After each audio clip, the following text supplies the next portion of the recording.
to another episode of the It's For Me podcast. Man, What is good? But we've yeah, so got a this lot. week, We've got quite a lot to talk about. A lot of crazy stuff happened this week a alone. lot of crazy stuff. We got some recaps, got covered. There's a lot of some interesting things that I've actually found out. So for those who are kind of new to the show, we actually did shout out to Tyler for actually suggesting the idea of bringing back the show recap. So Yeah, because first, today there was not really only like, two new news headlines that I saw. but One yeah, yesterday, one today. That Vince was not allowed to come back to the company, even though he asked well, to. yeah, but yeah, we'll get to that in just in the moment. But first thing we got to start off is Monday Night Raw to kick it off the week. Holy crap, that was bad. Dude, Yikes. there was a point in the show where Like we I was almost just fell like, asleep during that stream.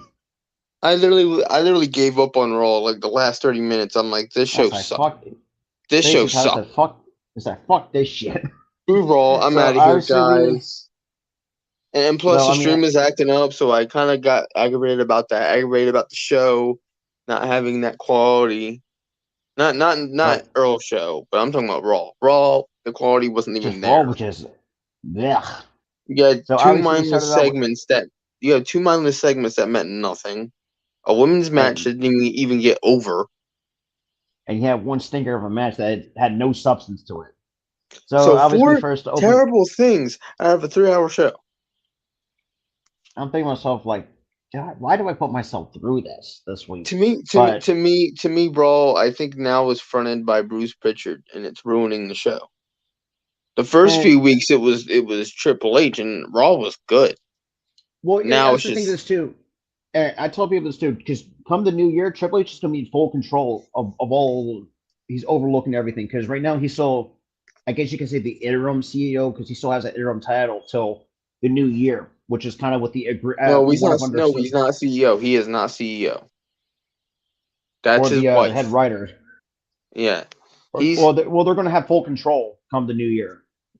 So obviously we opened up with Bailey and Alexa Bliss.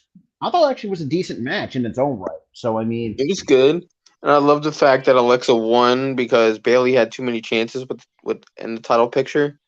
So it was time for somebody fresh to be in it. So I'm yeah, happy and it's about that. been what, a couple years, maybe It's probably been, longer than that. I think since 2018 because she was Raw champion in Ooh, 2018. damn. So quite a bit of time has passed since her last title reign. And this is what I find interesting too. I mean, if you looked at towards the end of the match, Alexa Bliss. I mean, talk about. Bob, you see any keys anywhere? Lock it. Check it But out. yeah. I mean, how about teasing sis for Abigail? What the hell was that all about? That was kind of interesting. What's happening? What's happening here is Run that back, all right? Yeah, Go I ahead. heard you.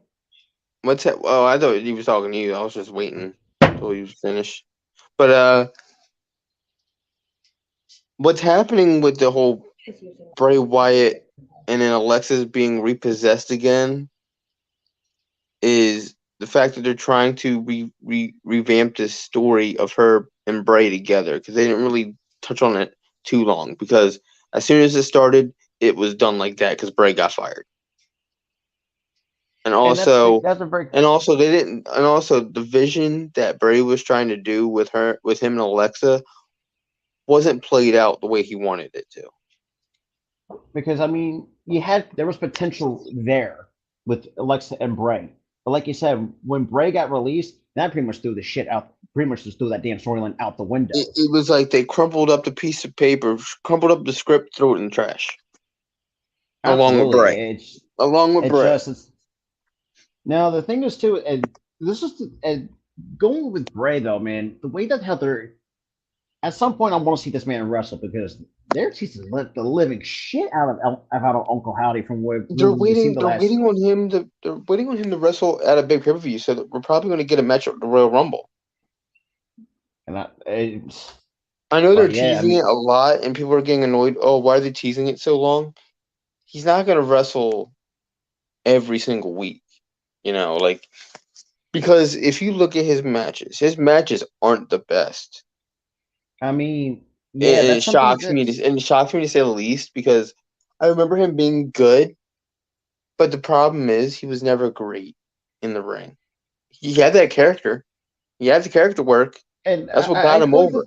That's what got him going. over was the character work. The in-ring stuff, people didn't even care. I think he's still too green at this point of his career, if I'm not He was mistaken. he was still too green, and I kind of see why Vince fired him because he was green in the ring. He only was like half good in a sense. You got to have that whole But package. You got to wrestle good. you You have to really have the do. character. You And have to have the also, promo skills. I think this also stems to the fact that NXT, when he was with NXT as Husky Harris, I think could be a tribute to like he got called up way too soon than people would have expected. Um, I think he But also you have to think too when he got called up as Husky Harris, he was there for like 2 years.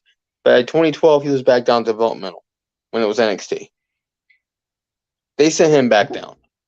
I think this is also the wrong time he still had FCW, if I'm not mistaken, too. Yeah. Initially when he was down there, it was FCW still. He wasn't even on the reality show of NXT because he got Well, called up thank to the God main for that. roster about 2010. And I want to forget about. I really want to forget about the NXT Please do, because reality we don't show. want to, Bull crap. I don't want it back. because we I don't. No. we really don't, because we have no time for that. But No. in the end, though, I mean, look, I think Who Bray can still. carry I a think whole keg around the ring and then push a wheelbarrow up the ring? What? what is it like? Or like or like in case instances where like people are impersonating the veterans. I mean, Oh, most and obvious another use. thing too. Let's just have the wrestlers line up in a line in the ring and have a karaoke day. Sing your favorite theme songs with karaoke. So thank you What? for Dusty Rhodes fixing NXT. I can tell you that I much. was like, oh my god, this is so stupid. Even as a kid, who thought It it was really real? is. I thought it was stupid. It I really was is. 12. I was 12 when they did the whole NXT crap. And I thought it It was really so is. stupid. I'm like, oh my And to god, be what is quite it? I didn't honest, even I watch mean, NXT. I watched the and first episode and I thought, nah. no, and this is why a lot of times that we got to give a lot of props to Dusty Rhodes and right now fixing NXT to what it is. Yeah, Dusty But Rhodes said let's ditch. Dusty Rhodes was the initial was one just that ditch the said damn reality bullshit and just let's ditch this reality crap and make it a wrestling show. And Vince said, okay, we'll make it a wrestling show. 2012 was a and wrestling show. it's been successful for Ever since then, it's been really good. oh yeah, but Triple H was the head writer for a while. He gets quote unquote fired from that role. He was just the OO at that point because he got fired as head writer of yeah, NXT. And they gave it to Bruce. Bruce almost ruined it. Almost. Yeah, there were some good moments. 2.0 when it first started. Yeah, there were some good moments. I did see the vision after a little bit. Okay, there's gimmicks. Okay, I see it. yeah, But absolutely. the thing is, some of the gimmicks were terrible, and you already know one that we've been clamoring about for weeks and months, and that's Wendy Cho. Well, Get her out. and for those who Get her out of that pajama wearing gimmick right now. Get her out of it. Get her out of it. I'm sick of it. My goodness, man, it's been.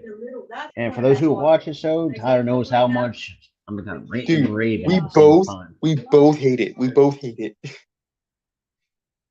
It's bad. It's just terrible. It really you is. know? Like going back to make her awesome. Don't make her I'm gonna wear pajamas to the ring, carry a pillow and an iced coffee. What?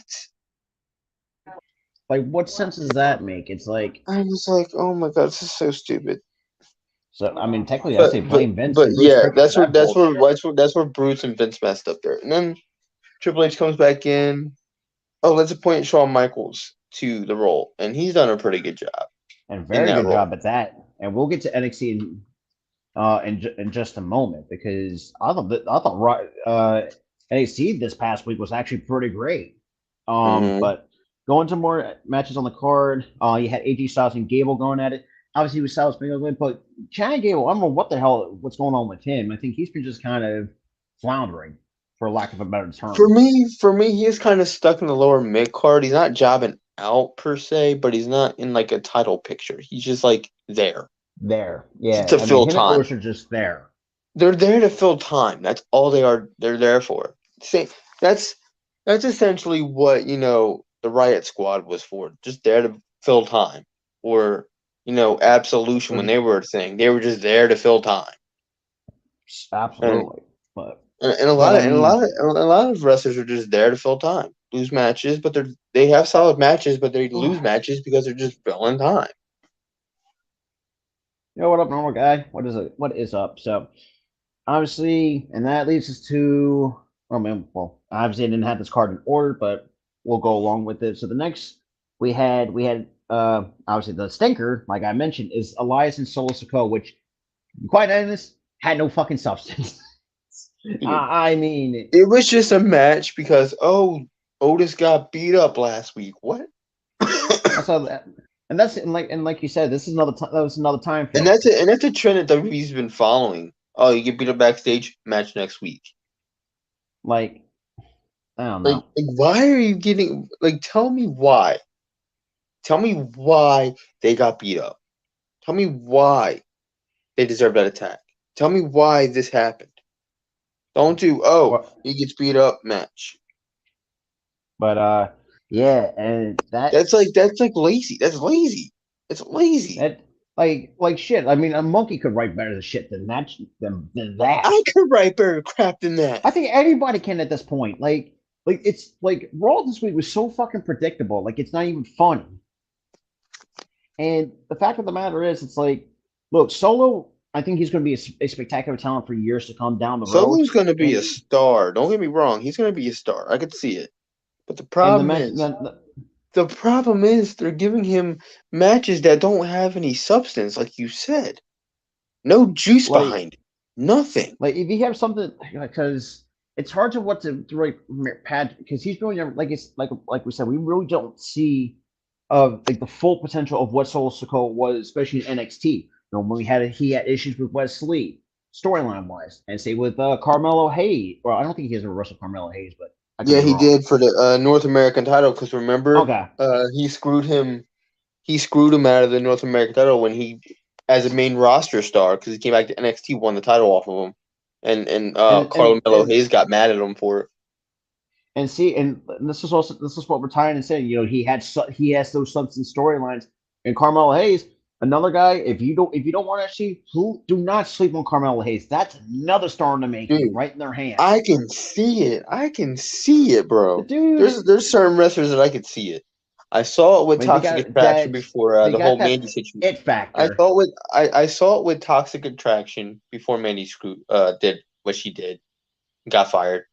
I still see it with Toxic Attraction, the tag team. Absolutely. I see it with Grayson Waller. Grayson Waller for sure. And I can see it with Grayson. I can see it with Braun Breaker, and I can see it with Carmelo Hayes. Those are the four. Because I feel like, or actually, at some point they're going to have to get the main roster card. 3. No, that's not 4. Technically, it's 5 because it's 2 women and 3 guys. I was about to say, man, could you not count? 10. Yeah, I couldn't count for a second because I kind of lumped the 2 women together into like one, the one choice, but it's technically 5 people. It really before, is. I mean, one's a tag team, 3's wrestlers. But I see it in these people. And you have some, like I said, with Carmelo Hayes, Toxic Attraction. Wes Lee, for crying out loud. I think you got another star. That would be 6. For me, he's kind of mad right now, though. But I mean, like I said, he can be him with what's his face with MSK. Oh yeah, before all that shit went down. With all that, when that firestorm got what him the hell's fired. the tag team name? I completely forgot what the tag team name was. MSK. Oh, MSK. But I mean, before the other guy screwed up, I forgot his name though. Fuck, what was his name? Zachary. Zachary something. Zachary something. I forgot. Something what it's whatever, but Zachary Wentz. yeah, Zachary Wentz. That's who it is. That's what it is. Before Zachary Wentz screwed up and sexually assaulted a woman, apparently got himself fired. But yeah, but like I said, I mean, Solo. Like I said, I mean, at some point they're going to have to find a way to give him actual substance behind his stuff because get him a storyline. Right now, I mean, the only storyline that he has is with Sammy, and it's basically just Sammy, the Usos, and Roman, and he's on the back burner as a background character. And that's, give him something. Give him something. Yeah, I mean, if you looked at his NXT tape, pretty much says it all. If you're looked at the time when he was wrestling in NXT, and the fact that shout out to his late uncle Umaga, and that's another thing that I like too is him kind of paying homage to one of it. God, he's done that. He's done that for like a week, week to 2 weeks now. The whole Umaga moveset. But yeah, but the next, and we had a 6-man tag, Judgment Day, taking on the Siri Pavas and Akira Tozawa, which me and Tyler had our issue. We have issues. The only issue that I had was just the whole comedy aspect, but it's whatever right now because the match rectified it because Akira Tozawa actually got offense in. He didn't job out. They're actually going to use him. Instead of just having him job on occasion and then have him just thrown on main event for no reason. It makes it kind of rectifies everything because he's used now. He's being used. They actually on TV. Care. They actually finally care about the guy. So I'm happy about it. I mean, if you talk about the Vince way possible of being the most racist, stereotypical prick you could ever think of. Put him in a ninja costume. He put him in a goddamn ninja costume and had him job out. Myself, what every single the week. Hell is this? Just because he's Japanese. Like, what the? Like, how stereotypical and racist do you have to be to do that? He has a track record, too. He has a track record, too. You know what he did with Funaki in 2008? Oh, God. Remember yes, I remember. Funaki? I forgot about that. Whoa, that was just so bad. Was so racist. It was so racist. This is what in the early years of the PG era, if I'm not mistaken. It was the early years of PG era. But the thing is, at the time in the early 2008, they weren't really exactly PG until July. That was like early. That was like early 08 when that happened. Yeah, I know. But just looking back at it, good God. Oh, good Lord! I look back at it and I cringe. Like, why did that have to happen? Honestly, Judgment Day gets the win. Yeah, it's just like at some point, and how I mean, I don't really do like this faction, the Judgment Day faction. I think they got something there, and they're finally getting something going with the whole Dominic aspect and everything like that. Because we actually kind of discussed about this. Like, are they going to add a new member? Like, we need something to. They did something. They did something, and they made it interesting. Now they made it interesting. Well, unless you're Rhea. Now it's like now you see that Dom is swooning over Rhea, Rhea swooning over Dom, and all that stuff. God, I mean, and that dynamic. It's basically the story is basically Rhea brainwashed him by beating him up. Yeah. Funny as that sounds, but you got to think too. This all stemmed back from Clash of the Castle too, and we've Clash. He took Edge to Dick Kick City at the end of that match, and I love the way how Edge sold that because he looked at him like, "Why did you do that?" Like betrayed as he's going down to sell this kick. And this just ties to the fact that we actually talked about this too, like, and and we talked about this last week on our show, like how much praise Dominic's getting, especially with Finn Balor. How he's making the Judgment Day a lot better than what they were with. Yeah, he's actually making them better in a sense. And I feel like Dom's a better heel than he was. Yeah, and Dom's a better heel than he is a face. Way better heel. And I because we actually talked about this, I think. More than a couple times. It's like him as a babyface is like this is not this doesn't fit him for some reason because I had a gut feeling before this was way before his heel turns. Like I could imagine what this kid's going to be looking like as a heel, For and me, I it felt like when he was cutting promos with his father and like everything that was going on, it felt like the face run was just holding him back. He had to turn heel. Because look at a lot of greats that had to turn heel because the face run was turning him back. The Rock had to turn heel because his and face I run was mean turning him. His face run was turning him, who was holding him back. once the Rock turned heel, I mean the rest is It was history. it was it was it was like he strapped a rocket to himself and he went flying. I mean, That's trying and to think. that's the thing I'm trying to make with Dominic. Now he strapped himself to a rocket and now he's flying. And and the fact that and so if you look at some listen to his promos, the fact that obviously we know about the whole Rey Mysterio, and we know how close Ray and Eddie were, but the fact that with that personal relationship that Ray has had, or not Ray and Dominic too, Dominic flips that and actually becomes really disrespectful for it, and I'm really loving it. And the fact that Pulse like kind of just Yeah, do the Eddie shimmy. I love how he's now Poppy and Rhea's now Mommy, which is funny in a It sense. really is. I But was like, they're both swooning for each other, so it makes sense. well, and Tyler, I actually said this a couple times too. She's gonna get hinted to the point where it might not get PG. So I'll leave Dude, it. dude, she's like hugging up on him, rubbing his I chest. was I'm like, like, dang, whoa, like you're almost. Rhea. But yeah, I mean, since joining the Judgment Day, I mean, this has done really wonders for Dominic's career. And who's to Yeah. say? I can see this kid holding the IC title or the United States Championship at some point later down the line because he's got that. I think he can make a really good mid card champion for the time being. Because I don't think he's well. We know that it's still way too early to say he's a world champion. But once he For gets me, that more he's still a TV, little bit green in the ring. If he can hone his craft there a little bit more, he could be a champion again. oh, absolutely. I mean, you got guys like Damian Priest who's been around the block a few times. You had Finn Balor. I mean, Finn Balor is a perfect example to really learn from. The guy has traveled all over the world. I mean, really most known for Japan. And I think having that And mixture. like I said in our last episode, he's been a heel for most of his career, even in New Japan. He wasn't a babyface. He wasn't too bad, but I think it just seems his heel as a heel. And here's another one I thought looked really good as a heel because I think he was just one of those heels that did not give a flying fuck. Yeah, he didn't But care. that's just in it.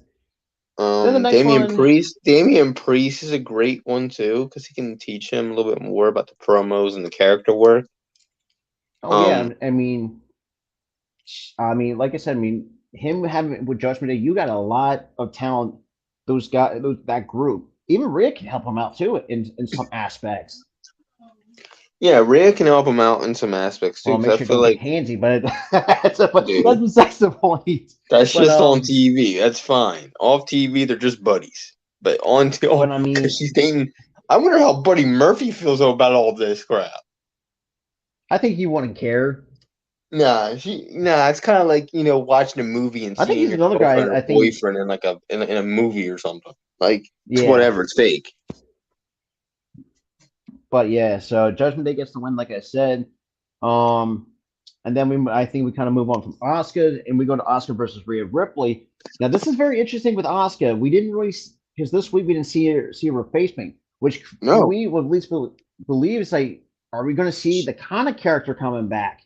Are we really going to see that I at some? kind of expected, but I don't know why they ditched the face paint when Kana had face paint. That's the thing. Kana had the face paint. I think this is like a slow turn to that, which I do feel like that's I'm.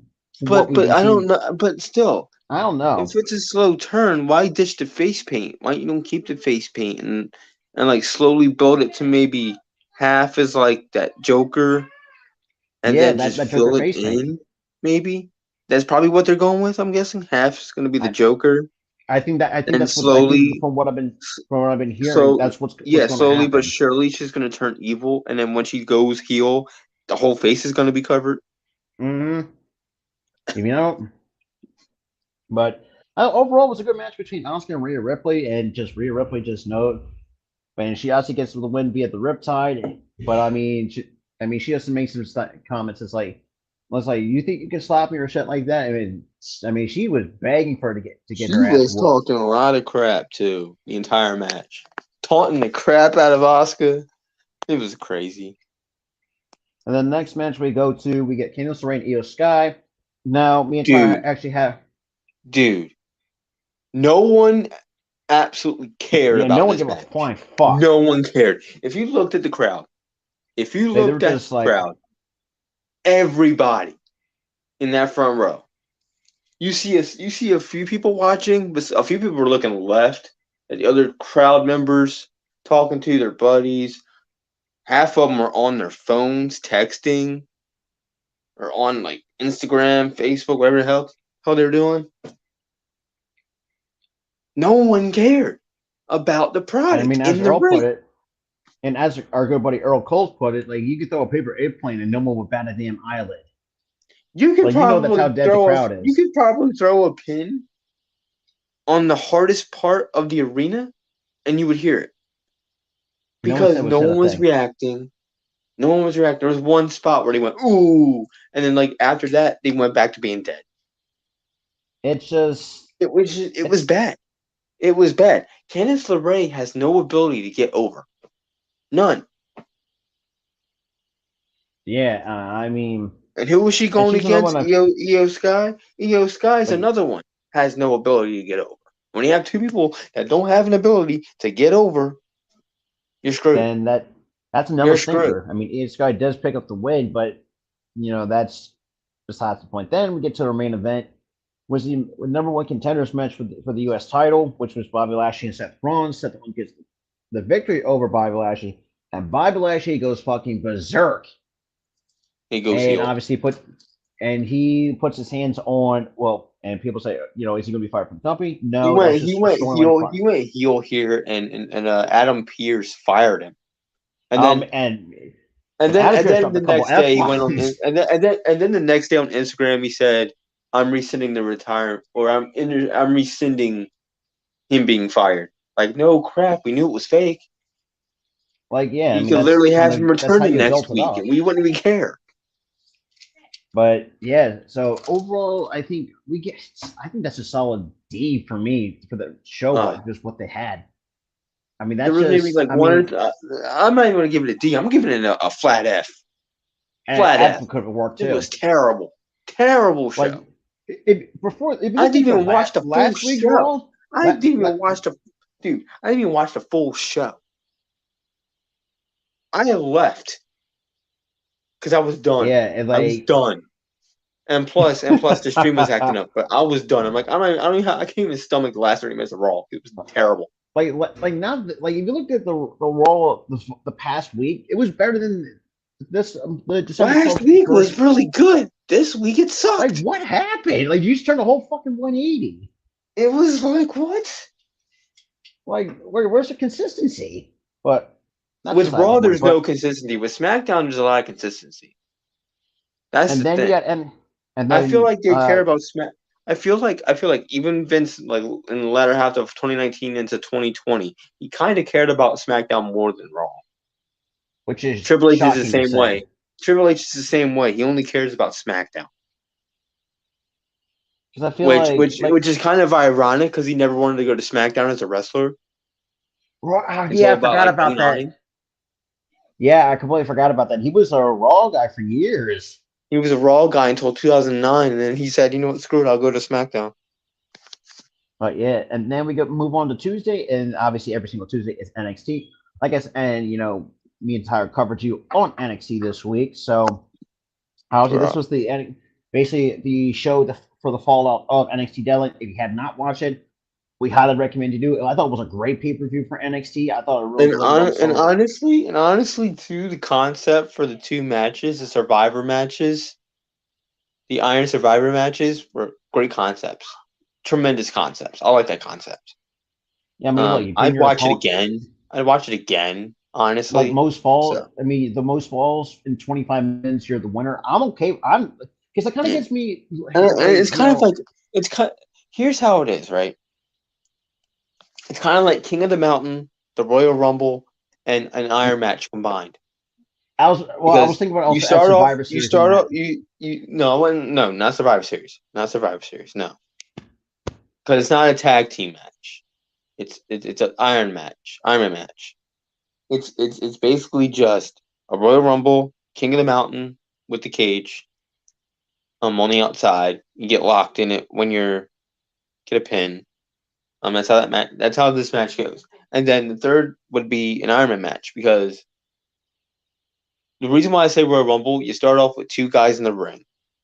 It's One more guy comes out, and then and in like a few minutes later, 5 another guy minutes. comes out. 5 minutes later, another guy comes out. Until Yeah, five so guys are already in the ring, and then it's pretty much it's pretty much versus a fair. certain It's amount of pretty much falls in fair game. 25. It's pretty much fair game at that point. You got 25 minutes. Unless you're JD McDonough. Woo! Except for JD Talk- McDonough, he got screwed. Talk about have the most the He worst luck gets he ever. super kicked at the same time by four guys. Didn't even get a What? fall. He didn't even get a fall. I'm like, yo, y'all just screw with JD. Like what? Oh, come on, man! You don't treat people like that. Come on, you're gonna give him at least one fall. But I But mean, no, they I think screwed with him, overall, and he was out of the match pretty much. I'm like, what the f- is this?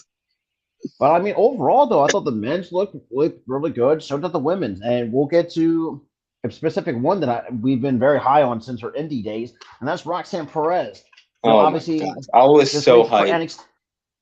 I This was week for so hyped. NXT, going back to what I said about to open up NXT after NXT deadline. Like I said, Roxanne cuts a promo, or was about to, then gets interrupted by Grayson Waller and his Jeep or whatever. Start honking the horn and say, "Go grab a Michael apartment car" and all that shit, being like a douchey Aussie jackass. But I'm really loving it. He's such And then Grayson Waller, He's such a douche, but I love him. It's like what? yeah, it's like there's one of that's just. I love how his character comes off as a complete kind of like douchebag. MJF. He's like a lovable douchebag. Like, yeah, that's the way it comes off. But Grayson Waller says, he doesn't really understood there was a women's Iron Survivor. So like, I'm the Iron Survivor, and then Roxanne Perez kind of snaps him back to reality. And and here comes Braun Breaker. Kind of want to talk in his shit. After his match with Apollo Crews, which I thought was a really good match to end deadline. Yeah, And it was a really good match. And then Grayson Waller, being the douchebag he is, that's how his character comes off. He says, after getting stunned, it's like, how's that chin? And it's like, what? Like, just had that What'd you what the say fuck to look me, on his boy? face. What'd you say to me, boy? And then they had to get a bit of a chase into the crowd and out of the arena. We have not seen them since then. And that's a lead up to a cheap shot by Mandy Rose, which we kind of did talk about this during NXT when I know Tyler showed up late for NXT this past week. Yeah, I think Tyler had a brain fart, but like I said, I held the. it was more than a in. brain fart that night. But yeah, I had to legitimately fart that night. Because obviously Roxanne was the number one contender because obviously from winning the Women's Iron Survivor match, which also should have been taking place at New Year's Evil. But there was some. Yeah, but the problem was they pushed it back because of circumstances. That we understand now why they pushed it back to this week. It was because of circumstances outside of the ring that happened. It just changed plans, and they changed the plans immediately. Like they just we're not before we having go a any match at further, New Year's and Evil. even Shawn Michaels said himself he had to rewrite NXT because of The what entire happened with thing. Mandy Rose. With the whole thing with Mandy Rose, they had to rewrite their whole thing because I think she was going to retain at New Year's Evil, and then she was going to have a longer run. That's what I feel. Yeah, and Shawn Michaels says, let's get the belt off of her because, like we said, because of the unfortunate circumstances outside. And we'll get to the main event because we looked at the reaction. That reaction will tell you, it was the best part to really for someone like Roxanne to. Let's be real. It sucks that real life circumstances outside the ring gave her that title, but I'm happy she won the title because she's a tremendous talent. and I've been rooting for her since Ring of Honor. I've been rooting for her since then, Absolutely. and she's an awesome talent. And I mean, at this point, I mean, haven't learned under Shawn Michaels and stuff like that. One like your Booker T, don't give him a bunch of box of tissues, but that's a This whole dude had story a another box of- day. This dude had a box of Kleenexes after she won at Deadline, and then he's crying again after she wins the title. He goes, "Oh!" I'm like, "Oh my god, Booker!" I was like, what the hell? But I mean, he's crying like a proud parent, like 2 days in a row. Like what? and also think is too, a lot of people remember she also wrestled in Reality Wrestling, which is Booker T's promotion. Yeah, she And he won knew one. Of, he she saw he she sees the he talent gave that she her a has. big. He gave her a big push. Gave her a title because he Yeah, felt I that she was mean, ready. and apparently that's what Shawn Michaels thought too. And here we are. But the next match we had on the card was Wesley versus Stacks. For those who don't know, Stacks is a sidekick to Tony D. I'm really starting to dig that the Don character, and I've kind of been kind of late on Tony D'Angelo. Been sleeping on him a little bit. Dude, you've been sleeping on him for a while, bro. Yeah. I like this since he first started. I'm like, this gives me like Godfather vibes. But yeah, and then Wesley picks up the win, and then we get a cheap shot by and then Dijak comes out, which is very interesting because we knew that Tony D'Angelo is the next one up in line for the North American title. Like I mentioned before during our watch parties that he hit it was an unfortunate knee injury that set back Tony D'Angelo, and I think the next guy up outside of Tony D'Angelo is probably for me. I think Dijak is gonna I would say would have that opportunity, but we'll see. But we'll see how that goes. But I think overall, I mean, I'm really liking Wesley. Now I'm really starting to dig Tony D'Angelo because I feel like I don't know. He like you said, he comes off with the Godfather voice, but he constantly gives me Jersey vibes too at the same time, just by the accent. It's kind of like North Jersey into like New York territory. Yeah, and that little. But Like, the majority of like the mob scene though back then was more so Jersey than anything.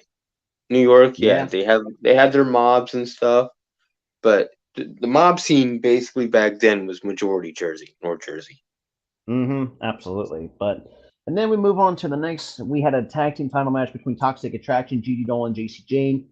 Tyler knows how kind of knows how you were like every time Gigi shows up on screen, I have to look at my screen to make sure you're not slobbering. All the damn you can't tell me. Like, if you fumble back so badly with a woman like Gigi, then you have fucking issues. Dude, like the kids say, you're down. Like the kids say you're now, down you're bad. down freaking, you're down freaking bad for her, which is bro. funny. I actually told my girlfriend this too, and she started cracking. She would start busting my chops about it. It's like you are down bad, dude. My God. Well, technically, you think me with Alexa's bad? You with Gigi's worse. Oh yeah. Well, like I said, I told my girlfriend about it, like how much you bust my chops about it. Like she started cracking up laughing. She started making jokes. But I was like, yeah, laugh it up. But yeah, I mean, like she knows, she knows that my girlfriend knows how much of a crush I have on Gigi. And, dude, you have the biggest crush. You have the biggest crush on her. Emphasis on the biggest part. Yeah, like you were like borderline slobbering when she shows up on TV every week. I mean, look, you can't. I mean, I'm sorry. I dig women with different colored hair, so that's kind of where I like that. But I mean, I don't blame you for that. I don't blame you. I mean, because it's like Gigi is really pretty. I'm not gonna hate you for that. Pause. I'm not gonna hate you for that because she is pretty. But yeah, and then they also take on Ivy Nile from Diamond Mine, Tina Paxley. To be quite honest, I really don't know. Yo. I think I found a woman who I am like extremely crushing on too. Is the person opposite of Gigi, and that's Tatum Paxley. Tatum Paxley is pretty good too. Don't get me wrong. Dude, do you not see how she looks? I mean, absolutely. I'm crushing on her too, dude. But yeah, I mean, and this turned out to be no contest after. Yeah, I think JC Jane throws Tatum Paxley into the tag champs, and they were not having it. Oh And yeah, that's Casey the tag champs come in Casey- and they started fighting, and then they all fight. Yeah, and that turns out to a no contest, and then all hell broke loose. And that will lead up to next week's NXT for the NXT Women's Tag Team match in the triple threat match for the titles. Unfortunately, thank God Tyler missed this one. Unfortunately, I had to put myself through this match. You don't take it where I'm going with this one. Odyssey Jones taking on the bumbling idiot himself. Von Wagner, dear obviously God, Jones gets the Mr. win. Thank God. Mr. Pillowface guy Yeah. who tried to hit With, on Mackenzie Mitchell and failed miserably. Oh, actually, no. That's the next match following that. Well, and Bernard's a big bumping unit, but yeah, Odyssey Jones gets the win. Thank God for that, so we don't have to see more of that shit. And that leads us to the next. Oh, you're talking about Von Wagner. Yeah, he's another big bumbling idiot. God dang. Yeah. Von Wagner but- isn't an idiot. He's just bad in the ring. He's terrible. He can't even, the guy can't even cut a promo. But yeah, I mean, It's just but bad. thank God for Odyssey Jones getting the win. And that leads us to an impromptu match with Big Body Javi. God, one of the guys I fucking hate. Dude. But I hate him, but he's funny at the same him. fucking time.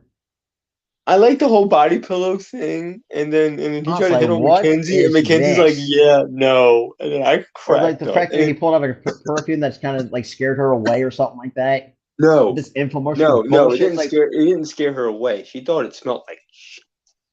I was like, what? Like who comes up with this shit? So I mean, and then we get She thought it smelled like doo doo, like straight up doo doo. Yeah, I mean, you can tell by her facial expression, but She was like, besides "What the is point. that?" Yeah. And then I mean, She had to run off. previously She he had to brings run. out She a ran. list No, of here's names the that he thing. wants to Hold fight. on. Here's the thing about that, right? She didn't run off because she was scared. She ran off because she was about to throw up. She had to find the nearest bathroom. Like, whew. Yeah, and yeah, and I mean, Javier Bernal is, and I know people might hate him, but he's just one of those guys. He's just there just to give you shits and giggles, basically. And he takes on Ikeem Jiro. Dude, I sorry, love I've never Jiro. seen I've never seen this man wrestle, but Dude, I think Jiro was very entertaining. I think just how he gives up in the crowd was just. He's really over with the crowd, though. He has so Ikeem much Jiro. charisma, dude. It's not even funny. You know how much charisma this guy has. He is just great. And yeah, I thought overall it was a decent match, but really not what we asked for Javier Bernal. But and that leads us to the New Day promo segment, and obviously celebrating their tag team title, which me and Tyler, we had our issue. I won't say issues, but we were kind of confused on why they would have to win the title. Because one thought was, say, oh, let's just add another title to be the Triple Crown champions or whatever the case may be. I'm thinking to myself, like, you couldn't put Pretty Deadly over, even though Tyler knows how much I fucking hate those two. We both hate Pretty Deadly. Pretty Deadly is just meh. But when it comes to talent from Pretty Deadly, I'll give them that. They've got the talent. They do have the charisma. Oh my God, really. It's just the gimmick. The gimmick is just terrible. I mean, if you look at the outfits he wears, like they're wearing like a shirt that's one size too tight, or crop tops don't even. It's not even one size too tight though. It's like the shirt ends here. Oh yeah, that's part of the ring gear. It's like what the hell is this? And I've been seeing like videos surfacing like in order to have their hair blown, they had to use like a leaf blower. It's like I can't. I saw that. I'm like a hair dryer wouldn't do. You had to use a whole leaf blower to blow your hair. I mean, but yeah, but a leaf blower. That's what works for you, but a hair dryer doesn't. Is going to give Pretty Deadly a rematch. I think it's probably what's the next pay per view? Vengeance. Yeah, Vengeance Day is the next pay per view. No, they're not giving a rematch. They're not giving a rematch. They're giving it to the Redneck tag team. Oh, remember? Well, what? The one with what's her face in it? What the hell's her? No, Fallon Henley, Brooks and Jensen. That's the Brooks name. Brooks Jensen. Yeah. Something you and I can relate to a little bit. No, we can't relate to that. They just remind me of Dukes of Hazzard. We never saw any Dukes of Hazzard like people. But We yeah, watched but Dukes of Hazzard as kids, but that never, But yeah, I mean, shot and then like going forward, after doing the commercial breaks and shit like that, then we get to another match with Brutus Creed and taking on JD McDonough, who, like we mentioned, at Deadline guy. JD McDonough. What's going on with you, dude? Now you ran into a brick wall. First, he got super kicked. You got super kicked by 4 guys at the same time, and now you're getting mollywopped by this guy. Yeah, it's just like talk about the most unluckiest week in wrestling for JD, and I love JD too. I mean, it's just it's hard. It's really hard that you hit to feel bad for the damn guy. But yeah, JD I'm starting to feel pick, bad. Like I know we're not supposed to feel bad because you're the bad guy here, but I'm starting to feel bad. I was like, damn. But I mean, JD McDonough does get up the win over Brutus Creed. Yeah. We know that the Creed brothers were not able to really wrestle into Sheer because I think they were not. Well, from what we've been hearing into Sheer, they say, "Oh, y'all people aren't, or y'all not worthy," or something like that. Which, the fact that they are really, and which is crazy too. If you're not what I mean, yes, I know people had their thoughts on here Mahan, but we'll do that. Little fun fact: a lot of people don't know he actually was a professional baseball player. I did not fucking know that until Tyrus. Yeah, he was for the Pirates. He was for the Pirates. He was in the minor leagues for the Pirates. Or no, it was either the Pirates or the Reds. One of those. It was the Pirates. Yeah, from what you told me. But yeah, that's a little fun fact for you. I never even knew about it either. I think he just floundered in the minor league, so we didn't know about him. Yeah. The only one that we do know about was Braun playing in the NFL because we did see him play in the regular season in the NFL. We seen it. Yeah. So we knew. Absolutely. So before he even got signed, we knew who the guy was. We knew I knew who Bronson Rex Steiner was. I saw him in the NFL. I mean, if you look at his last name, it's like Rechtensteiner. It's like, yeah, I mean, you know who his dad and his uncle is. No, it's not just that. It's like you see the name Rex Steiner, you don't really immediately like associate it with the family. For me, it's like, oh, I've seen him play a few games in the NFL. I know who he is. But yeah, I mean, and then there's the last couple of weeks NXT's been hyping up the debut of Lyra Valkyria, who dude, her entrance is so awesome. Like her entrance is so awesome. It really is, and dude, she's so awesome.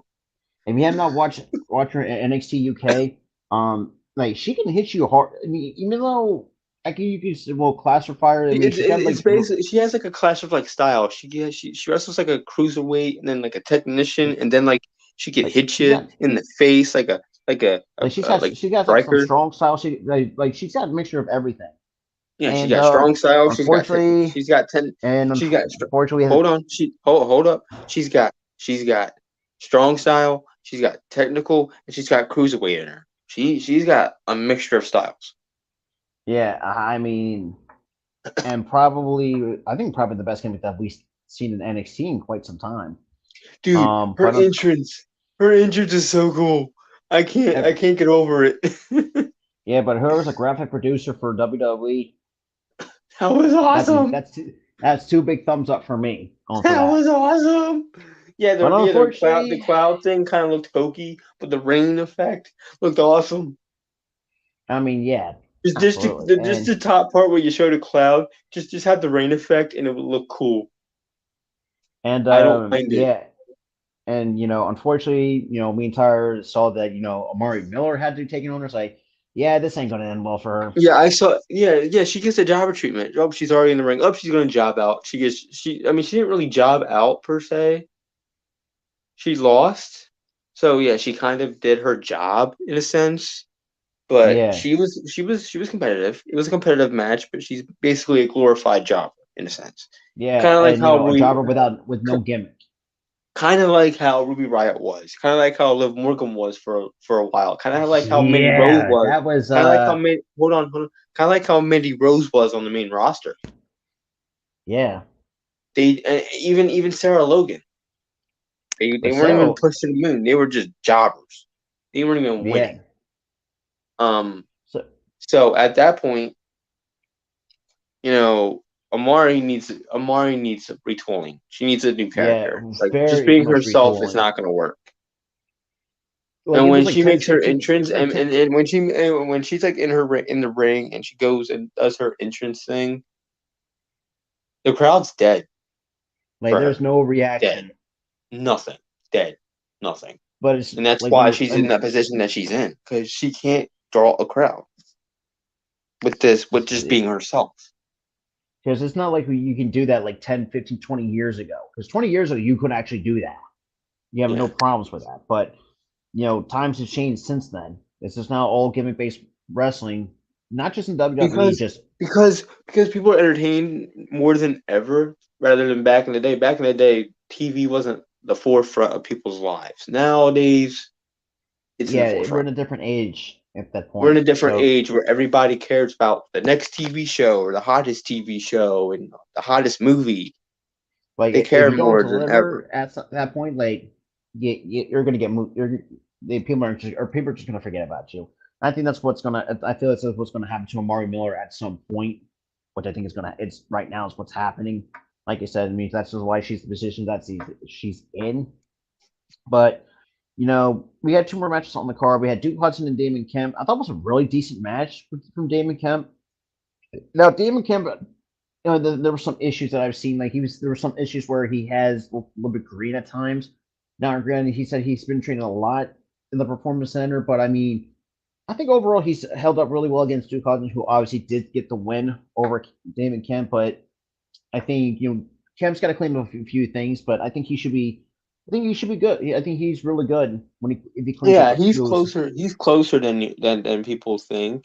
But he's closer than ever to being a star because, yes, like you said, he's a little bit green. I did see a few botch slams here and there in this match, But he is over with the fans though. I'll give it, he is and over. that's one He is thing. incredibly over because he can cut a promo to have you, like, I would say, gravitate towards him Oh, to make you absolutely. think, oh, this guy's awesome.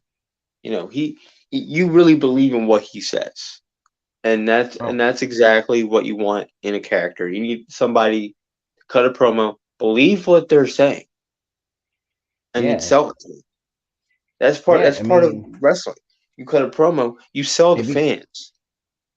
absolutely. I mean, and I think he's really done wonders so far. But I mean, and then we did kind of mention about Roxanne, but we do get to the main event, which was the NXT Women's Title match. But like we said, with unforeseen circumstances, this is actually pushed up right now, between Mandy Rose and Roxanne Perez. A lot of people, and obviously Roxanne Perez. A lot of times she kind of gives the small underdog type of vibes that she gives off. She's basically But the female. She's basically the female Daniel Bryan at this point. it's yeah, I mean she's kind of how she gives off of that, and I mean she's like the last 2 to 3 weeks, maybe 4 weeks, even in the deadline, like she's really fun to watch with many others. I mean, she can really do well with Zoe Stark. I mean, we saw that like in the women's Iron Survivor match. Like she can work good with everybody. And then obviously, like I said, she take on Manny Rose. Then obviously towards the end, hence the Pop Rocks 1, 2, 3, we get a new women's champion. Go back to watch our watch party. Our reaction tells the entire Dude, fucking story. you freak out. I freak out. I'm smiling the entire time it's happening. Like it's like And let's get to the Mandy Rose situation before we go to any other review. Because right now here's the the last one. circumstances. Here's the circumstances as to why she lost the match the way she did, and the reason why she was released a day later. WWE had Absolutely. found leaks of Oh, her doing OnlyFans explicit. is what they're calling it. Yeah, Is what she's doing like this, like she's doing OnlyFans pretty much. And what that essentially is, I've seen a lot of people talk about it and stuff like that. What it essentially is that she's having people pay for nudes. basically, yeah, and also Basically, and like explicit and photos, and basically, in a it's nutshell. Yeah, it's basically nudes. That's what I'm saying. I'm being front about this. Oh yeah. Well, So WWE found this out and they fired her. and then In the beginning, I'm thinking, okay, this is the right move because they're a PG product, and they don't want that in like in one of their bigger stars. They're trying to make her a yeah, bigger star. But then I'm thinking, wait a minute. Natalia does the same stuff, this is and good. This is and good. See people were where the talking double about it sta- too. I was reading on Instagram too. Natalia does the same stuff, and she posts they- the same crap. She doesn't post clean modeling stuff like a lot of these wrestlers do. She poses naked too, apparently. So Tyler, let me ask you this: do you think that still presents a double standard? It's like no, if Natalia, because the way that I actually approve of this. To me, that's where I'm thinking. Oh, yeah, it presents a double standard, and you know what that double standard is? They're not paying Natalia as much because she's in the lower mid card. Yeah, and it's the same with They were Mandy. starting to up Mandy Rose's pay because she was their bigger star in NXT. She was their women's champion. She was billed as a big star. Oh, But yeah, you're getting and it was kind of like the same thing in the whole Twitch dilemma oh too. god, that was just horrible. You're trying to be a bigger star outside of WWE. You're Nah, fired. Now you're out of and here. And I that's what and now I'm thinking it's the same thing now. At first I was thinking okay, it's because she was posting explicit nudes all over the internet, having people pay for it, but what looking at have it you, and logically, looking at it at hold on, let me finish my thought. Looking at it at face value, you're thinking, okay, they fired her because she was posting explicit it's nudes on uh her site, and then we saw it, and they said that's a bad look for the company because they're trying to be PG. We're not that way anymore because we used to be that way, but we're not. Um, and it's a bad look for us, so you're fired. But really, if you look on the inside, she was getting more money from that site than her contract. yeah, And I and feel Tyler, we like actually talked about this before the it's more of show. like hold on, it's more of like it's more of money than anything. It's more about money because Natalia did the same crap. WWE And used to she, have their wrestlers post for Playboy. That's the same crap that Mandy Rose is doing. yeah, That and Natalia is doing. But it was fronted by absolutely, WWE at the time. Yeah, I know Vince. It was fronted by Vince McMahon, and he was a but perv. Still is a perv. yeah, But I mean, but but you got to think of it this way though. It's more about money than anything, yeah, and it took me an entire day to figure this out because yesterday I was all on the like up in arms. I was on the she messed up.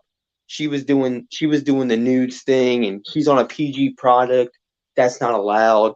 She's what Well, about the kids and all that other stuff? yeah, but then I'm come to find thinking, out, it was all about she's making more money, come and to find out, it came out that it was about the money because I'm and thinking, but it didn't come out that it was about the money. I'm thinking, wait, Natalia does the same crap, but they haven't fired her yet. but like you said, when it comes down to money, And and all like I it said, this does, was and the thing is, do you, and I looked it up, just to be curious, see if there was stuff out there because of Mandy. All it takes is one Google search, one mhm, to find stuff. One Google search, yeah, boom, you found it. Same thing with Natalia. All you had to do, all you have to Google search do, it. one Google search, and you find it. That's what makes this hypocritical WWE because they could have definitely found out Natalia months back But like I and did said, nothing Vince wouldn't give a fuck. because they're not paying her as much. So they're keeping a blind eye to her, but they're paying Mandy Rose hefty dollars to be a top star, and Which they fired her. Which honestly it makes sense on their part too because they're trying to build her as a top star mhm, too in a sense. So excuse me. What essentially I think what essentially happened, it's kind of both sides are right, what I said yesterday and what happened today, or what I came to the conclusion of today, was both right. And one thing is wrong on WWE's part was the money thing. But when you have a top star and a PG product, you're basically the face for kids. And when you're out here doing Yeah. nudes, and you're the face of essentially a kid-friendly product, And again, it's not a good. look. Not a good look for you or the kid or to the kids. Not a good look. I think it's this way too, and I actually kind of like I said, I read about this too. Like, and with these wrestling, quote unquote, wrestling dirt sheets, like we said, take it with a grain of salt as you will. But there was one I feel like that did explain, and this also ties the fact to the Twitch thing. When when they're making a lot more money outside the ring, WWE wants to find a way to get a piece of it. WWE is very fucking greedy when it comes to that. See that's where the money thing comes in too. Oh, you're doing this. You're either going to, but here's the thing: they gave her an ultimatum. That is true. You either delete those pictures and delete that site, or you're fired. She didn't delete those pictures. She didn't delete the site. So that's kind of giving me okay. They don't want the cut of the money. They wanted to erase the nasty, the dirty, explicit stuff. To give her the example.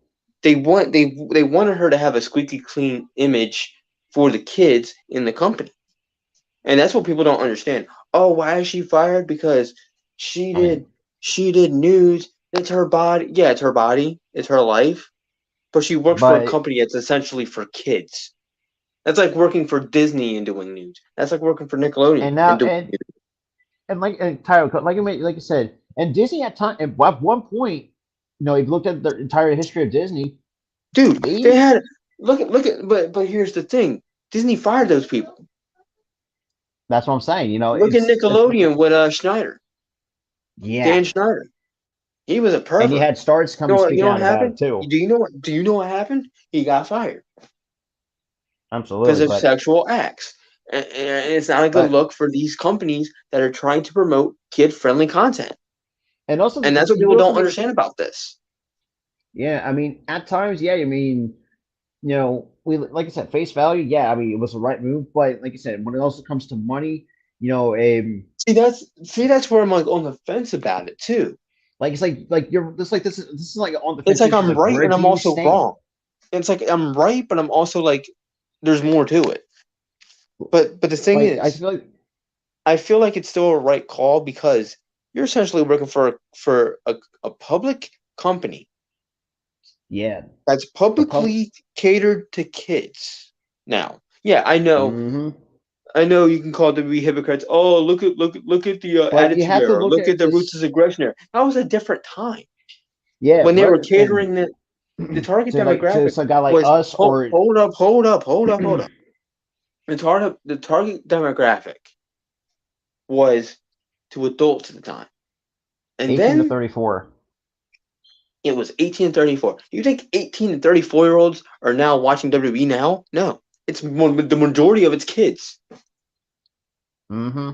Because the 18 to 34-year-olds, they're going to AEW. They're going to the more edgier companies. Because they like the edgier content. Yeah, something that they remember. Something that they remember as kids. For me at the time, that's why I more so gravitate to AEW than I do WWE. Like, in a sense, because AEW is like more grittier and more edgier in a sense. Yeah, and they got AEW and they got more control, creative freedom now. WWE's. I wouldn't say the creative freedoms. That's their downfall. That's what I think. Because right now they're not doing too well with the creative freedoms. And also Tony Khan has got too much talent to even use. Well, but yeah, but here's the thing. The target demographic for WWE is 10 and basically 12 under. Yeah. You're not 12-year-olds might look at porn, but 11, 10, 9, 8, 7, they're not doing that. They're looking to you to be kid-friendly to them. parents and look are looking and to be you that role to be model. kid friendly. So this is a parent issue too. What if a parent finds out about this, goes to WWE and rants about it?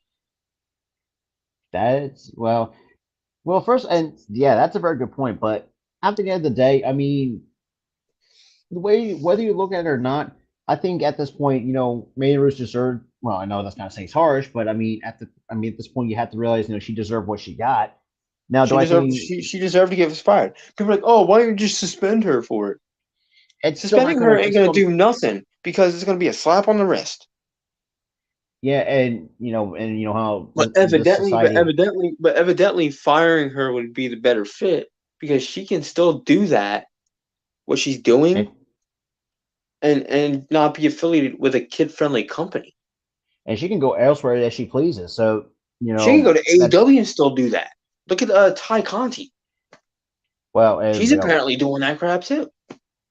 we knew we knew where we stand with Ty Conti and all the shit surrounding her at one point. But Honestly, um, the whole speculation that Sammy cheated on his wife with her, I think that was a bullface that was a lie. crock of shit. It sounded like It a was a crock of crock of shit. crap.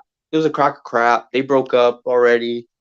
And from what I've Ty heard, just happened. that her, And Sammy happened to got together and all this other. That's fine. Whatever. but because this is a funny thing because we They actually don't looked at deserve on the Facebook. heat. They don't deserve the hate that they got. I'm sorry. They really shouldn't because sometimes I feel like if you look at wrestling, depending what situation at face value, 9 times out of 10, it's going to be turn out to be false. And that's kind of what, and me, Tyler, will admit this too. We took this at face value. We kind of shitted on We Sammy crapped on Sammy too. We crapped on Sammy too, and I regret it because but I will say this too. Sammy does have his issues. I mean, perfect example with Sammy back in the day, like back when he said what he said about Sasha, he was immature. He was just a brat at the time. He's grown out of that. He's gotten better as a human being. If you look at the meet and definitely greets, if you look at the meet and greets and stuff with those two, they're the like nicest he's human actually beings. learned up for that. Now, They're the nicest human beings ever. Sasha talked to him saying, "Look, you can't say stuff like that." He goes, "I know, I'm sorry." They're buddies now. It's like it's whatever. and but speaking with AEW Dynamite, was actually pretty decent. Was actually pretty good this week. AEW Dynamite. It was. I missed the first hour because I was taking a nap. But I got you covered there. Obviously, the opening match was part of that best of 7 series. Oh no! I know what happened there because Jeff, cause I was streaming with Jeff and Jeff gave me a recap. Okay, so but the main event, everybody's been talking about the main event, or not no, the second to last match between. You mean the Jericho and what's his and face Andretti match? Yeah, the Andretti match. Dude, me, Jeff, and Earl all lost our crap when that match happened. I was like, when that finish happened. I'm like, what the heck just happened? And then Jeff's like, Jericho just got beaten by. Oh my god! And it's just like I've never seen a crowd get behind a jobber in my entire many years of as a wrestling fan. It kind of reminds me of the 1, 2, 3. He's literally the 2010 or 2020s version of 1, 2, 3 Kid. Yeah, Jobber turned to a star. Like what? Like it just happened. I'll say this too, though, and like the main event, though, I thought the main event was great. I mean, even though, obviously MJF wins. I mean, really don't. I mean, that's kind of really to be expected with this title defense because I will like because I know that I think AEW is going to have this man to have a long reign. Now, do I think Ricky Starks should hold it at some point? Absolutely. I mean, it's Ricky Starks are crying out loud. Yeah, Ricky Starks is you could tell the guy's a star. He has the charisma, he has the promo skills, he has the in-ring work. He has it. And it's just, but AEW, just like everybody else, felt like it wasn't his time. Which I'm great okay with too. Great segue into the Bryan Danielson EC3 or not EC. Why am I saying EC3? MJF exchange. Which that's going to be very interesting to look at going forward.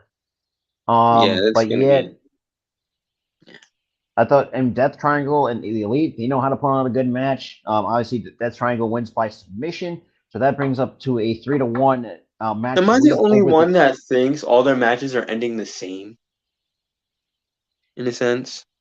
In a sense, but the next match is a no DQ since Pentagon did use a hammer to the back of the knee of the injured knee of Nick Jackson or Nick or who was the other Jack? Matt or one of the two. Yeah. But Nick and Matt. I think no, it was Nick Jackson. I think that took the hammer. yeah, Nick Jackson took the hammer to the back of the knee, even though his leg was he was not even 100% The after only gripe that I have about that match too is the fact that during the whole thing where Nick Jackson got the hot tag, for some reason he just magically stopped selling the leg. You got to keep selling. Oh You yeah, can't stop selling. You got to make it look real. You got to keep selling. it really is, and yeah, and that leads us to match 5, which is a new disqualification match. So pretty much all bets are off basically. Yep. Anything Um, goes. You can use weapons. You can throw stuff at me. You can throw drink. You can throw a fan's drink in his face. You can spit on him. You can pull his just hair. do You can do all this whatever. stuff. Anything, Do it's whatever all you want. legal. Yep. And then we get to what was supposed to be a promo thing by the Acclaim, but the Acclaim apparently, or no, the Acclaim. I mean, just they get attacked from behind, get ambushed, so we didn't get a promo segment there. Can't remember exactly who, because but that's beside the point. But obviously that because I don't want to spend too much time on AEW a little bit. The last couple of things I want to talk about: Jungle Boy taking on Brian Cage. Obviously, Jungle Boy gets win by the pinfall. Overall, that was a really good match. Obviously, Jungle Boy's still dealing with the effects after Big Bill Morrissey kind of kicked almost like powered him to his back to the neck on the apron, which he was still feeling the effects from. Um, but yeah, and there's some bad blood there with the embassy and with Stokely Hathaway. God, I still want to punch. He's one of those guys I want to punch in the fucking face. Who? But that's just Stokely Hathaway, or Oh that's yeah, what his name is. he has a punchable face.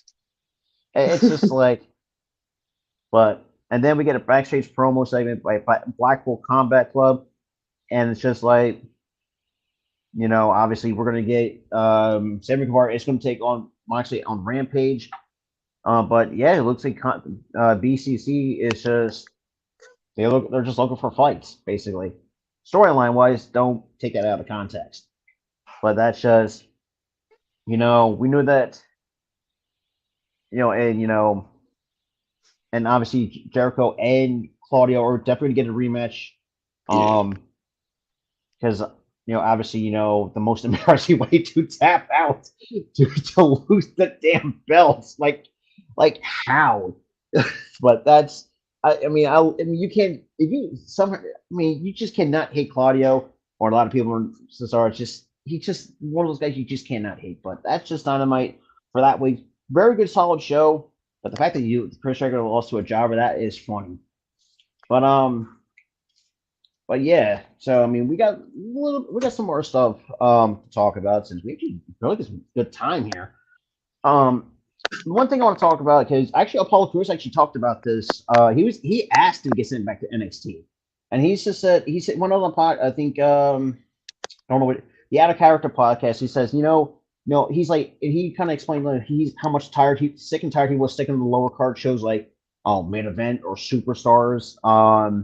He just want to become a household name in the company.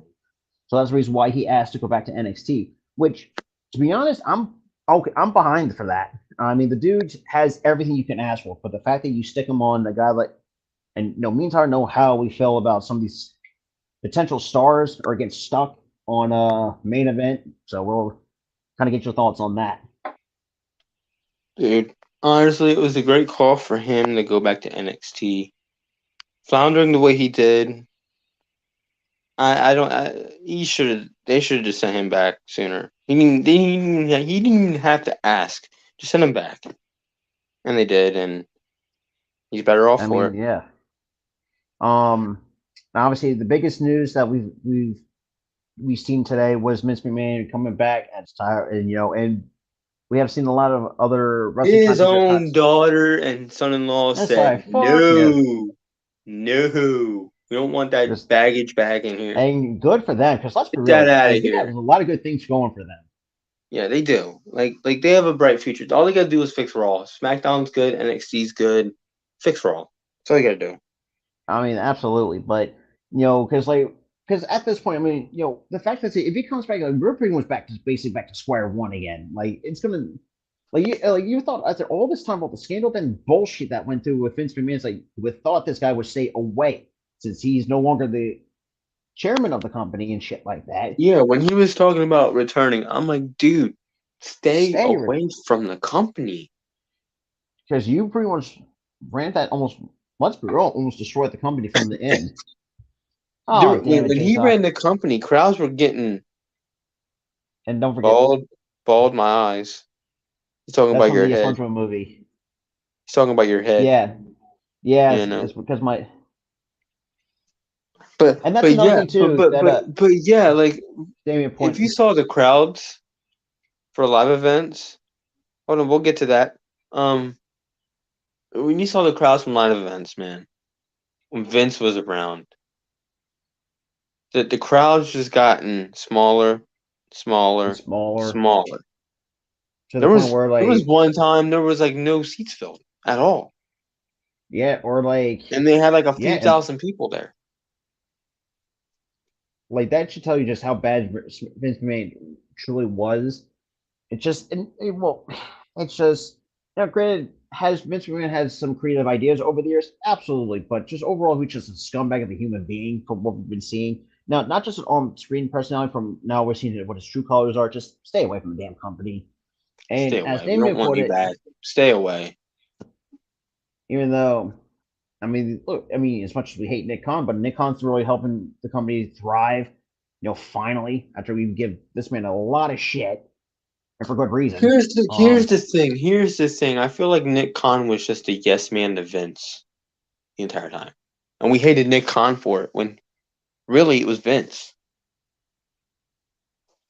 Yeah, that is true, and that's another thing too, which I forgot to write down, was and Triple H is now starting, like, first of all, this was another thing too, like, what was the, like, first of all, you shouldn't have, if you were like rehiring wrestlers that were cut, like, there was no reason for that. I feel like he was trying to make the fans happy, And but I'm there's a okay. line that you have to cross and trying to make the fans happy. There's a limit. It really is, and Like, I mean, look, I can't blame Triple H for that. I mean, it's really hard to, but I mean, I know that's one of his mistakes. I think he's gonna fix his mistakes along the way. I mean, look, this is like the first time they own a company.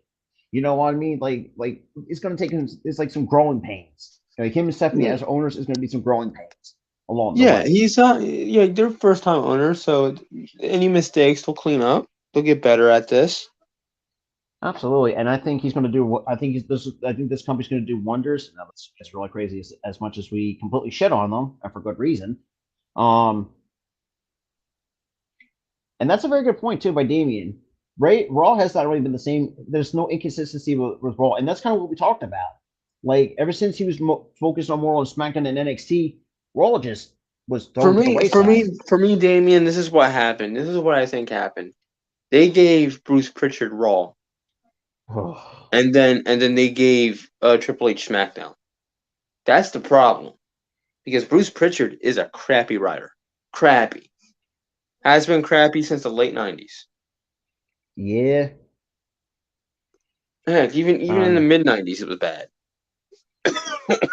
I mean, but that's besides the point. I mean, then we had we already knew that this was actually, I would say, true to some extent. That Sasha Banks is done with the company. Me and Tyler, we talked about this plenty of times. Listen, man. I've said this countless times. This is better for her because she's dealt with like a lot of the whole mental issues because she forgot who she was for the longest time. Because and if you what I mean, we've had the and you said she was on the Still Cold podcast and she had said that she forgot who she was. She had to take a break.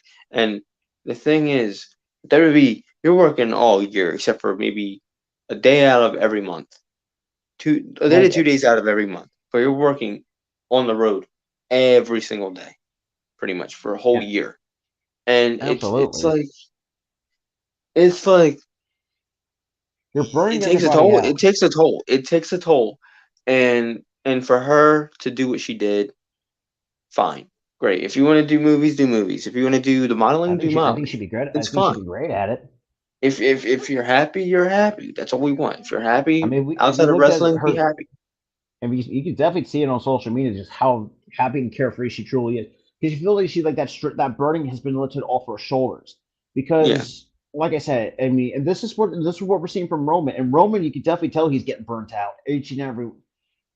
As much as I know people are going to either love or hate him, but at the end of the day, like you can tell this man is getting burnt out almost every single week and every single day on the road. It's like at that point, it's just like when's enough enough? Because that's always the biggest issue with the WWE is their scheduling. Like you gotta get The problem that I have with this is that they don't necessarily need to do house shows. yeah, exactly. The house shows don't really mean nothing. Just do Raw and SmackDown.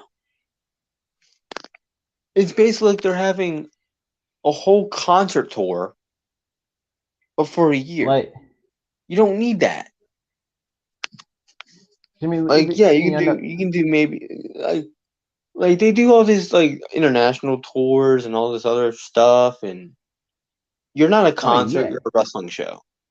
Focus on the wrestling shows. Do Raw, do NXT, do SmackDown, do pay-per-view. That's all you need to do. That's all that matters.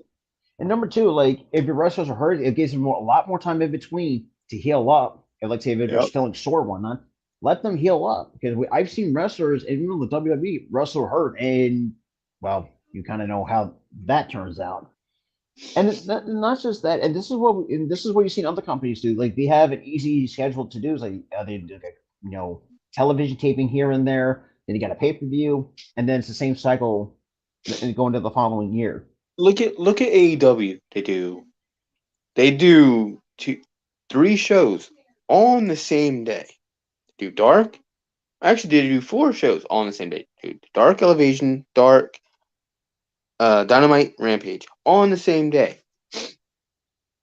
But also,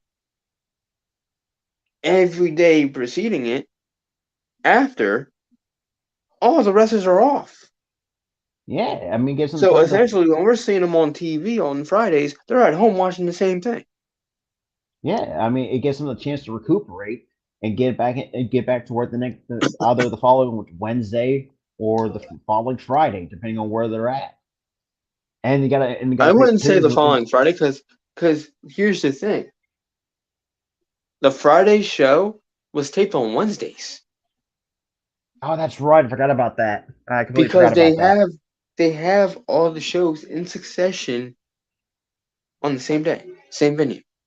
Because they don't want to overwork. Because they don't want to overwork. They don't want to overwork the wrestlers. They don't want to overwork the talent. Yeah, and that's the thing and that's kind of what we're discussing, and that's the same thing we're applying to with Naomi. We have not heard anything from Naomi, but it begs the question: is she done as well at the same time? Which I do think she is at this point. I think at this point, thinking about it, trying to marinate into what happened, how long she's been out, what she's been doing, she's done. I mean, she's also got a music career, and this was just in fact to when they actually walked out, and I can see why. Because Vince treated them like absolute shit. Vince treated them like dog water, in a sense. Triple H tried to bring him back, but it's more than that. It's the fact that they were burnt out by that time. Yeah, absolutely. That incident happened. So. But I mean, overall, man, I mean, and like I said, and we did talk about Roxanne Perez. I mean, like the praise like this young woman has at 21, might I add, like we've seen people become champion like they're like 20s, like throughout the 30s, and I've seen someone in the beginning of their 40s. It's like the fact that she did it at 21. Now, granted, we have seen that in the past when like young, 20-year-olds I mean, we see Randy at, I think he was like 23, 24 when he won his first world title. But still, like the fact that she did it at 21, even though she had a lot of credibility behind her before coming to the company, and it's just, it's impressive to see, someone like Roxanne actually become a big fan favorite. Even though, yes, I know NXT may not be everyone's cup of tea, but you have to realize, what they have. This is a new generation that's coming up sooner rather than later. Now it sucks, but or the old or the best ones that we see are going to be gone by the time. But in the end, I'm really happy for her. I really truly am. For all the best career that the career that she's had, the fact that she finally wins the big one and one of the biggest companies in the world. And I just saw, mean, and let me address Damon's question because I just missed it. He was like, "How come doing drugs is okay then, and doing yeah, porn is not?" been Here's the thing. Both of them aren't okay, but the thing is, he only got hit for weed in a sense, and weed's legal. but And yeah, I know and we doing also porn been is hearing legal that this. too, but here's the thing: there's also a morality thing too, in a sense. They've got morals to protect that they have gained because of this demographic, because of this PG era happening since '08. Mm-hmm. Yes, I know. Yes, I know Vince didn't exactly have the best morals because of the whole Attitude Era, Ruthless Aggression Era, and Yeah, yes, you can say the hypocrites for that, but you gotta look at it this way: Vince ain't running the company; it's Stephanie. Stephanie was Stephanie. Stephanie. If you look how Stephanie was talking in interviews about these eras, she was uncomfortable about the whole thing. Uncomfortable. Attitude Era, she was uncomfortable with. Ruthless I Aggression Era, mean, uncomfortable whew, with. She was I uncomfortable with it. mean, So she was probably and uncomfortable with that situation. and going back to what you said about with the attitude era, yeah. If you talk about, I mean, Stephanie, How do you you know he was doing cocaine? How do you know? there was How? because yes, the way we know, because I mean, he's really good personal friends with RVD himself, but I just don't exactly. But I mean, I could be wrong, but we'll see. But going back to what Tyrus thought on Stephanie and the attitude era, have you not really lived through the Attitude Era and seen all the shit that's been kind of that was happening at the time? For me, it's just Stephanie always got the short end of the stick in terms of just shit that's been kind of been going through and some of the weird storylines she's been implemented in as well. I think there was a couple instances where she actually tried to or her dad And wanted to have no, a and wrestling match no. with him. Yeah, and seriously, I'm looking, and seriously, Rob, Yeah, there was I'm nothing. looking this up right now. Yeah, I've seen. Oh, and there goes Howard, but I think he'll be back. But like I said, I mean, I really don't think that's actually true. With that, at the same time, but to be quite honest, though, I mean, and like I said with Stephanie too, I mean, the fact that it was all the shit that she's kind of been through, like Tyler said, through the ruthless aggression in the early 2000s and all that shit when and stuff like that. Especially the attitude, I think was probably the worst time. She was the most uncomfortable, and at the same time, but there you are. Yo, I just kicked myself out, You, but yeah, it's dude. But let me tell you something, Damien. I looked it up just now. like I've never heard Nothing, news, nothing said he was doing cocaine. No article, nothing. but How would you know? Just because somebody in the comments rumored that it was that some Mark was rumoring that it was cocaine. I mean, I Come on, mean, come on. it really isn't. But like I That said, and I but was, but but getting suspended for weed essentially. it's Come on. kind of it's ridiculous. And The doing fact and that doing and doing and doing porn is a lot different too. Like she shouldn't have been suspended for that. Um, because there was a morality issue there. I mean, at the end of the day, you could look at it as both morality issues in the PG era. And yeah, you can say that too. Riddle should have been fired too, because they I did would say, fire Jeff for the same stuff. well, yeah, well, Jeff was more on the Jeff the was more painkillers and drinking. shit like that. It was more painkillers and drinking. Um, But but like weed and stuff like that, like weed's I know legal, people have. Yeah, so I have I no mean, problem like with it. what? But There's no. the There's problem is, why would you fire? And I do agree with Damien here. Why would you fire Mandy over nude pics and don't fire Riddle for weed? and the Tyler, that's also going back to what you said about Natalia. Natalia's doing the same exact thing. But see, Why this are is you this is not? the Why are you focusing on your attention to one person? that's what I'm saying. And this And and people, Tyler, and the thing, another thing too. And here's the kicker too. Riddle's seen as a top star too. Riddle is yeah, seen like that. But no, let's give him a fake injury, suspend him for 30 to 60 days. He'll be back because he did weed. but What? I mean, at that point, I mean, it's You're promoting drug use. That's what you're doing. that is true. And Tyler, like I actually been thinking about this too. Like you know how like Natalia's been around the block more than a handful of times, and that's something that's Mandy. Mandy has been in the company what for two and how long now? About over 4 or She's 5 been in the years. company. She's been in the company since I think 2016 ish, But 2015, if you looked at Natalia, she's been around a lot more, since and the fact, 2009. yeah. 2009, So she's been around. and the fact that you have like tenured superstars who, and this is the and this, like I said, this also can you go make the argument that at times you see the hypocritical side when you have like tenured superstars that can do whatever the hell they want. Like you said with Natalia, for example, like no one says So a fucking thing. she's doing the same thing Mandy's doing. Same thing. But I feel like And it's more yet like she's more Mandy tenured. gets flack for it. Natalia doesn't. And like I What? said, I think this also, I mean, this also, and this is why I said that when you have a veteran tenured And superstar this is like what Natalia, and this is exactly why I'm on Mandy's side here. Because Natalia's doing the same crap, yet you're not firing her, but you fire Mandy. I said, like, what's the difference? There's no The difference. only There's none. One's a there star, really one's not. isn't. That's the But only that's difference. One's a star, one's not. So they care about, you know, the star getting fired. The other one's but not really a star, not getting over. yeah, true. But the last thing on the docket for today, for this week's edition of the It's Rolling podcast, the question is, who is next for MJF's world title? Now we see that Ricky Starks had an opportunity, but like I said, it's too soon to take it to drop the belt off of MJF. I think I would say probably Brian Danielson. I think he has a little bit more momentum, kind of going Probably. against. Probably. Didn't 'Cause he I already hold the mean, title once, though, at one point? I don't think so. All right, so I would actually have Brian Danielson take the title off him, but keep the feud long so Yeah, kind of just let you MGF can have marinate the feud. so he can have like a substantial reign to where it would be time for him to drop the title Yeah, I mean, so far because though, I him being mean, but because him being a transitional champion would be a heinous act that would be a for an individual. crime. It'd be a crime. It would be a crime.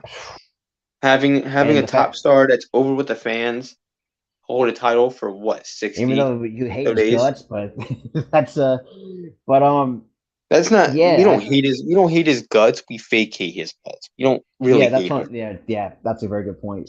It's just like he's so hateable, but you love him at the same time. He's that kind of heel that you hate so much, but you also like how he presents himself. And it's just and and going like that, and like he had like I think a couple weeks ago he actually let us down, like saying like challengers like or like the American. I don't know what he like put it like a play on Brian Danielson's American Dragon, almost like what he wrote down, but something more like this is the sarcastic shit that he does. It's like you can't tell me that that's a really a top generational talent you have, because if you fumble that, yeah, you're fucking screwed. So Yeah.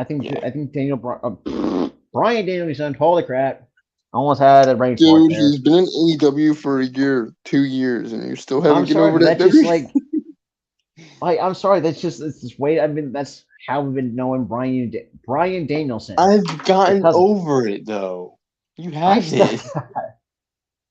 but but yeah, I mean, so far though, I mean, yeah, like I said, the news hasn't really been as great, I would say, in terms of yes, we know that you've seen WWE, Vince McMahon trying to come back, but Vince, Triple H and Stephanie said, "Oh hell no, Yep. So they put a And stop then to and then the that. whole Mandy Rose situation, that's a complete firestorm. We can go in many different avenues as to why she got fired at this and point.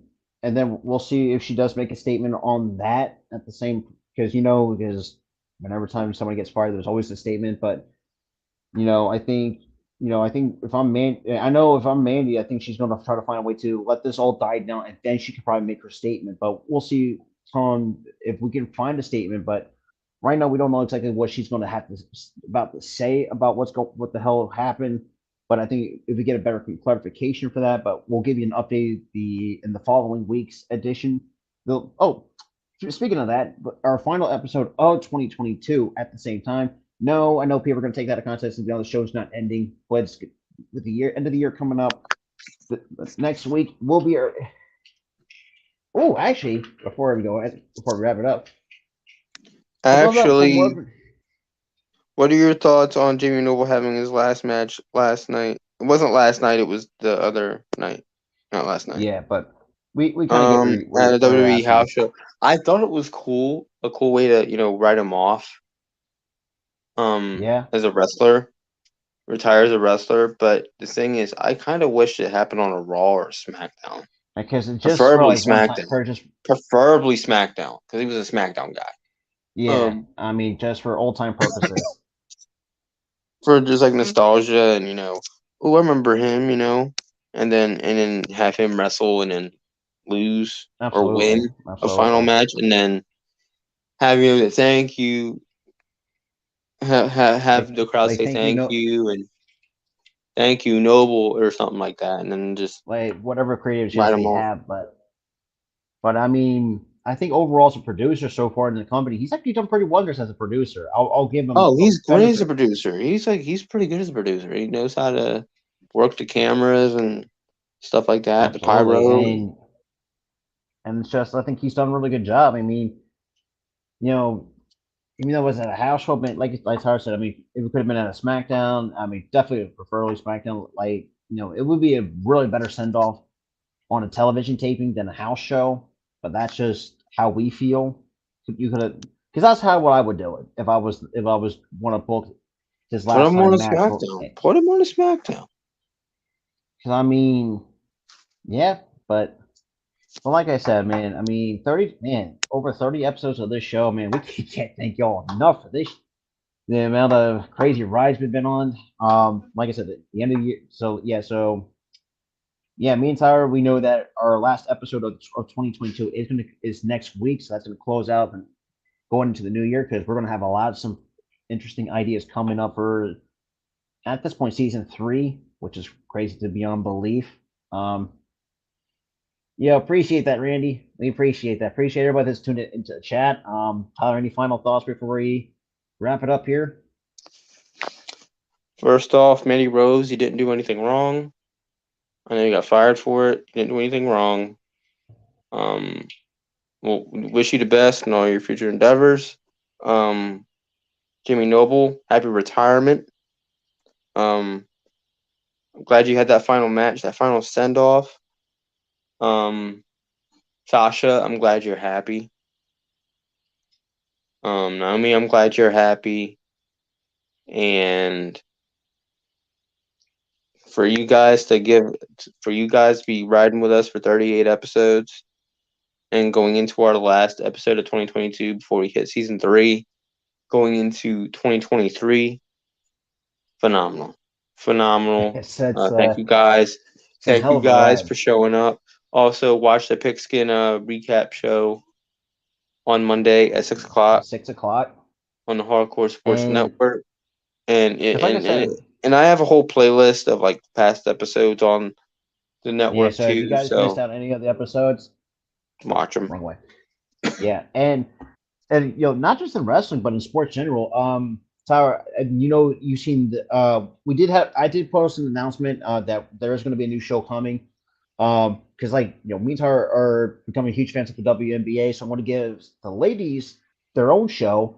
I'm going to be talking about the Las Vegas Aces in a separate podcast show called pretty standard Aces Talk podcast, which is all things Vegas Aces related for all like the pregame, postgame, all the stuff like you see in like Phillies talk, Eagles talk, Sixers talk, you name it. Because like I said, we got a lot of stuff planned ahead of time, not just on this channel, but also for the hardcore sports. But yeah, I mean, on the road to 1,000. I mean, like I said, we can't thank you all enough.